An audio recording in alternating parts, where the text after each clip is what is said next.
पंजाब के फिरोजपुर जिले में एक लड़के का जन्म होता है और इस लड़के का नाम होता है सतविंदर सिंह। और सतविंदर सिंह आज के जुर्म के वर्चस्व की दुनिया में इस प्रकार अपना वर्चस्व बना चुके हैं, यकीन मानिए इस सतविंदर सिंह को आप बेहद अच्छी तरीके से जानते हैं। और जब हम बताएंगे कि कौन है सतविंदर सिंह और क्यों सतविंदर सिंह से सलमान खान की दुश्मनी बनी हुई है, ये पूरी कहानी आप सुनेंगे तो आपके पैरों तले जमीन खिसक जाएगी। उससे पहले दोस्तों आज की हम कहानी शुरू करते हैं। दरअसल आजकल एक मामला बड़े ट्रेंड में है कि जैसे मुंबई में डी कंपनी पूरी तरीके से अपना वर्चस्व बना चुकी थी, उसी तरीके से अब मुंबई में बी कंपनी का राज होगा। डी कंपनी बोले तो दाऊद इब्राहिम, बी कंपनी बोले तो लॉरेंस बिश्नोई। इस तरीके का वर्चस्व बनाने के नाम पर एक ऐसा मामला सामने चल रहा है, यकीन मानिए जिससे पूरा बॉलीवुड को हिला रखा है, पूरे मुंबई को हिला रखा है। क्योंकि अब इस मुंबई में अगर किसी का सिक्का चलेगा तो वो है लॉरेंस बिश्नोई का, क्योंकि ऐसा माना जा रहा है। और लॉरेंस बिश्नोई ने भी इस सिक्के को चलाने के लिए अपने पूरे जीजान को लगा दिया है, क्योंकि एक ऐसा नाम जो पूरे देश में खौफ मचा चुका है, जो पंजाब और दिल्ली की सड़कों पर खून बहाता रहा, और वहां से लेकर जब इसकी एंट्री मुंबई में होती है तो यकीन मानिए दोस्तों पूरी मुंबई सोचने पर मजबूर हो जा रही है कि अब लगता है कि 90 का दशक फिर वापस चलकर आएगा। और 90 के दशक में जैसे दाऊद इब्राहिम ने अपना वर्चस्व जमाने के लिए इन सारे कारनामों को किया था, ठीक उसी पद चिन्हों पर अब लॉरेंस बिश्नोई भी चल रहे हैं। नमस्कार दोस्तों, मेरा नाम आर्यन मिश्रा और जुर्म के वर्चस्व के कहानी में आज की कहानी बेहद खौफनाक और खतरनाक होगी, क्योंकि सतविंदर सिंह ने सलमान खान को क्यों ऐसा चैलेंज करके रखा हुआ है। ये पूरी कहानी आप सुनेंगे तो आप चौंक उठेंगे। और तो और दोस्तों, अब दाऊद इब्राहिम का वर्चस्व क्या मुंबई में घटने लगा है, या दाऊद इब्राहिम के वर्चस्व के आगे लॉरेंस बिश्नोई का वर्चस्व अभी फीका रहेगा, ये पूरी कहानी हम आपको बताएंगे। लेकिन कहानी में आप अंत तक जरूर बने रहिएगा। और अगर आप चैनल पर नए हैं तो कृपया चैनल को सब्सक्राइब, वीडियो को लाइक और वीडियो को ज्यादा से ज्यादा शेयर करना तो बिल्कुल मत भूलिएगा। दरअसल दोस्तों ये कहानी शुरू होती है 90 के दशक से, जब दाऊद इब्राहिम और उसके गुर्गे का आतंक बिल्कुल चरम पर था। मतलब इस कदर आतंक मचा हुआ था कि अगर किसी को फोन आ जाता था कि हेलो दाऊद के गैंग से बोल रहा हूं, तो वसूली तुरंत कंप्लीट कर दी जाती थी, क्योंकि दाऊद के गैंग से बोलने का मतलब कि सीधे यमराज के घर से फोन आना। इस तरीके से दाऊद इब्राहिम का वर्चस्व पूरे मुंबई पर बना था। लेकिन एक ऐसी घटना घटती है, एक ऐसा प्लान होता है दाऊद इब्राहिम का, जिसकी वजह से दाऊद इब्राहिम को मुंबई छोड़ देना पड़ता है। और वो घटना होती है सन 1993 की बम धमाका। और उसी बम धमाके के कारण दाऊद इब्राहिम को भारत छोड़कर भागना पड़ता है और दुबई में जाकर वो एक कंपनी का निर्माण करता है, और उसी कंपनी का नाम होता है डी कंपनी।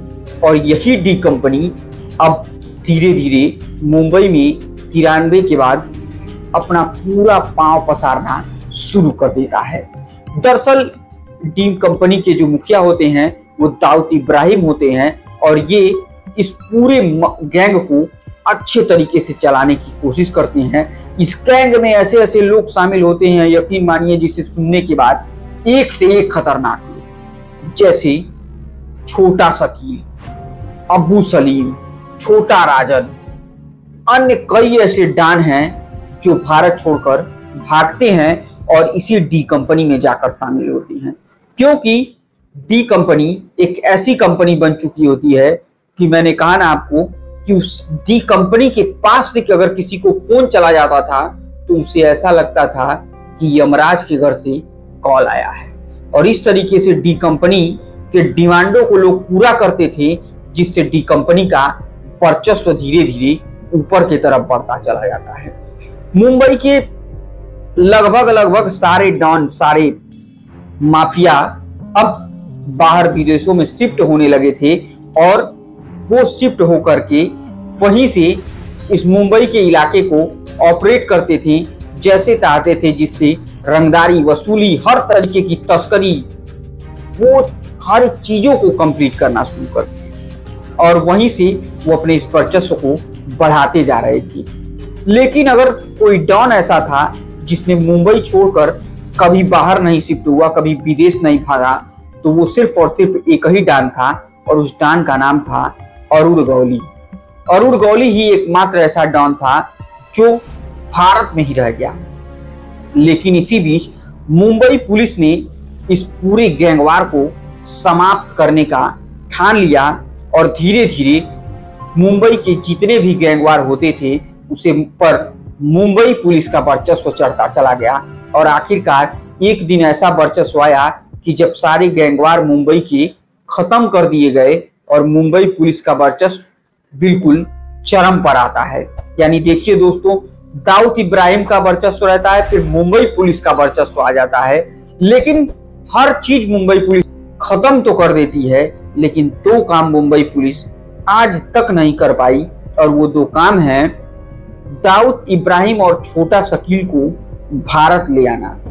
वापस भारत ले आने में मुंबई पुलिस अपनी पूरी चाहत लगाने के बावजूद भी दाऊद इब्राहिम और छोटा शकील को वापस भारत नहीं ला पाई।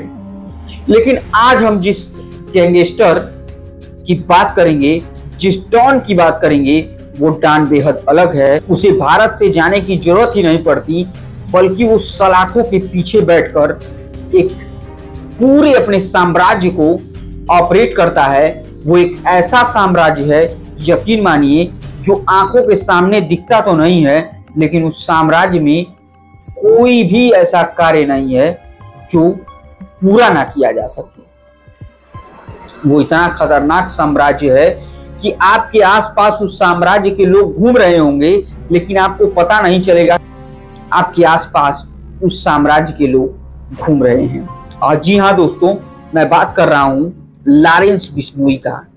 लॉरेंस बिश्नोई भारत का एकमात्र ऐसा डॉन है जिन्होंने सलाखों के पीछे रहते हुए इस पूरे मुंबई अंडरवर्ल्ड को हिलाकर रखा है, मुंबई के बॉलीवुड को हिलाकर रखा है और सीधे टक्कर यूं कहिए कि बॉलीवुड के किंग कहे जाने वाले सलमान खान से ले रखा है।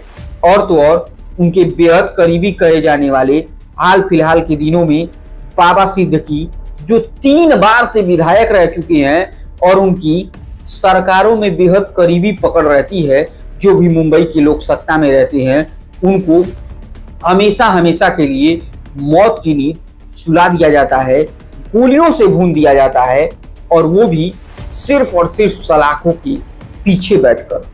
यकीन मानिए दोस्तों, कितना खतरनाक गैंग है ये, कितना खतरनाक साम्राज्य है ये, जिसके बारे में किसी ने सोचा भी नहीं होगा। इसी तरीके से दोस्तों, दिल्ली में एक जिम मालिक की हत्या हो जाती है और ये हत्या 12 सितंबर के आसपास हुआ।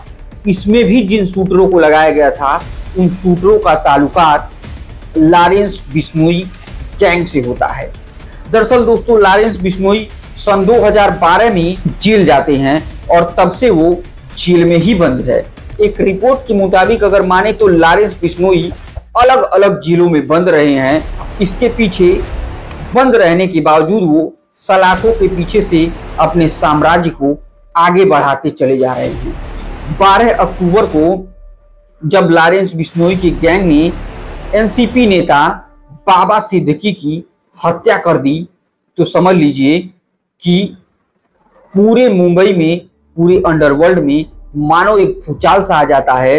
आखिर इस डॉन की बाबा सिद्दीकी से कौन सी ऐसी दुश्मनी थी जिसकी वजह से उन्हें मौत के घाट उतारना पड़ा। और तो और दोस्तों, सलमान खान के खास दोस्तों में शामिल थे बाबा सिद्दीकी।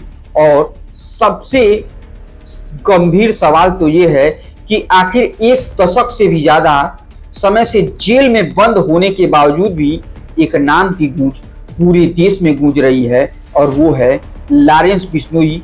वो कैसे इस दबदबा को मेंटेन करके रखे हैं, वो कैसे इस नेटवर्क को आगे से आगे बढ़ाते चले जा रहे हैं और सलाखों के पीछे बैठकर हाई से हाई प्रोफाइल के लोगों को मरवाने में और बॉलीवुड के सुपरस्टार कहे जाने वाले सलमान खान तक को सीधी धमकी देने की मादा रखने वाले लॉरेंस बिश्नोई हैं। दरअसल दोस्तों, लॉरेंस बिश्नोई के ऊपर 2012 में पेंड्रा जेल में बंद किया गया था और बाद में उन्हें Maharashtra control of organisation crime act यानी मकोका के तहत आरोपी बनाकर उन्हें महाराष्ट्र के जेल से तिहाड़ जेल में भेज दिया गया। लेकिन फिलहाल अभी लॉरेंस बिश्नोई अहमदाबाद के साबरमती जेल में बंद हैं और सवाल ये भी है कि सलाखों के पीछे से ये पूरी गैंग कैसे चल रही है। तो दोस्तों, ये थी आज की कहानी। अगली कहानी में हम आपको बताएंगे पंजाब में 1993 में जन्म लेने वाले फिरोजपुर जिले के एक छोटे से गांव में लॉरेंस बिश्नोई उर्फ सतविंदर सिंह की जन्म होता है और आगे वो कैसे कॉलेज से लेकर के जुर्म की दुनिया में अपना पांव जमाते हैं। ये पूरी कहानी सुनने के लिए पार्ट 2 का इंतजार कीजिए। और अगर आप चैनल पर नए हैं तो कृपया चैनल को सब्सक्राइब, वीडियो को लाइक और वीडियो को ज्यादा से ज्यादा शेयर भी कीजिएगा। और पार्ट 2 में हम आपको लॉरेंस बिश्नोई के बारे में ऐसी ऐसी कहानी बताएंगे, यकीन मानिए, जिसे आज तक किसी ने नहीं सुना होगा। तब तक के लिए मुझे दीजिए इजाजत। जय हिंद, जय भारत।